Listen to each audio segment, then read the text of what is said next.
Whiskers of hope. Under the dim glow of the streetlight, a tiny gray tabby cat shivered on the cold pavement. The night was harsh, with a biting wind that made every shadow seem sharper.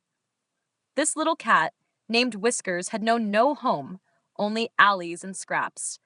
Her once soft fur was matted, and her bright green eyes, though still filled with a spark, were dulled by hunger and loneliness. Across town, Emma sat on her couch, staring at the flickering fireplace. It had been months since she lost her husband, Sam, to a sudden illness. Their home, once filled with laughter, now echoed with silence. Her friends tried to comfort her, suggesting hobbies or vacations, but nothing seemed to break through the heavy fog of grief. That fateful evening, Emma decided to take a walk. The chill air nipped at her cheeks as she wandered aimlessly, her scarf trailing behind her like a forlorn banner. She didn't notice Whiskers at first, tucked beneath a bench, trembling against the icy gusts. But Whiskers saw her. With a hesitant meow, soft but plaintive, the little cat called out. Emma stopped.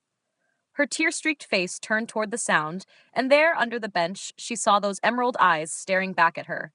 For a moment, they both froze, two lost souls meeting by chance. Emma crouched down, her hand trembling as she extended it. "Hey there," she whispered. Whiskers stepped forward cautiously, her tiny paws leaving imprints in the frost. When Emma's fingers brushed the cat's head, Whiskers leaned in, purring softly.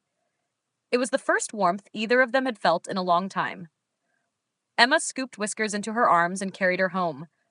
That night, she wrapped the cat in an old blanket and gave her a bowl of warm milk. Whiskers, though frail, purred louder than ever, filling the house with a comforting hum. Days turned into weeks, and a bond blossomed between them. Emma found purpose again, caring for Whiskers, watching her grow stronger, and laughing at her playful antics. And in return, Whiskers offered Emma unconditional love and companionship. By spring, Whiskers was a lively, mischievous ball of fur, and Emma's home was no longer silent. Together, they had healed, proving that sometimes the smallest of creatures can mend even the deepest wounds.